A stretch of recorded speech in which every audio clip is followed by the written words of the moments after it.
എടി മാളു, നിന്റെ സ്കൂളിൽ കൊണ്ടുപോകാൻ ടെക്സ്റ്റ് ബുക്ക് നോട്ട്ബുക്കും എടുത്തുകൊണ്ട് വന്നേ. ടെക്സ്റ്റ് ബുക്കൊക്കെ ഈ വലിയ കവറിലും നോട്ട്ബുക്ക് ഈ ചെറിയ കവറിലും ആക്കി ബാഗിലേക്ക് വെക്കും. ഞാനൊക്കെ സ്കൂളിൽ പഠിക്കുമ്പോഴേ ഞങ്ങളുടെയൊക്കെ ബുക്ക് പൊന്നുപോലെ നോക്കിക്കൊണ്ടിരുന്നേച്ചെ.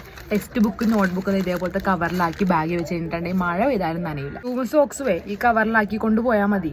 ക്ലാസ്സിൽ ചെന്നിട്ട് ഇട്ടാൽ മതി. അതാകുമ്പോൾ മഴ പെയ്താലും നനഞ്ഞ് വൃത്തിയായിട്ട സ്മെല്ലും ഇറിറ്റേഷൻ ഒന്നും ഉണ്ടാവില്ല. ഈ പ്ലാസ്റ്റിക് കവറിലാക്കിയിട്ടേ ബാഗിലേക്ക് അങ്ങോട്ട് വെക്കും. ഇതേ ഈ കവറും കൂടി വെച്ചോ. കുട നനഞ്ഞ് കഴിയുമ്പോഴേ ഇതിലിട്ടിട്ട് വെക്കാമല്ലോ. അതാകുമ്പോൾ ഈ കണ്ട കവർ മൊത്തം ഞാൻ പെറുക്കി സൂക്ഷിച്ച് വെക്കുമ്പോൾ തന്തേ മക്കളും എല്ലാം എനിക്കെതിരാ. പക്ഷെ ഇതിൻ്റെയൊക്കെ ആവശ്യം എപ്പോൾ വരുമെന്ന് എനിക്ക് നല്ല ബോധമുണ്ട്. മഴക്കാലത്ത് ഈ സാധനങ്ങളൊക്കെ ആവശ്യം വരുമെന്ന് എനിക്കറിയായിരുന്നു.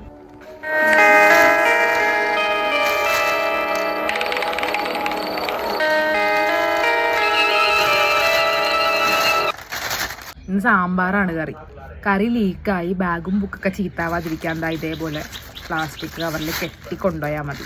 ചരിയാതെ നേരെ കൊണ്ടുവയ്ക്കും. എവിടെ നോക്കട്ടെ.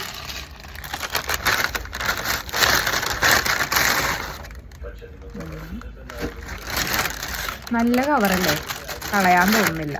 ആ സാധനങ്ങളൊക്കെ പാത്രത്തിലേക്ക് ആക്കിയിട്ട് കവറുകളല്ല ഇങ്ങനെ തന്നെ. ഇതെല്ലാം കൂടിയേ ഇത് എടുത്ത് വെക്കാം. എപ്പോഴാണ് ഇതിൻ്റെയൊക്കെ ആവശ്യം വരുന്നത് പറയാം.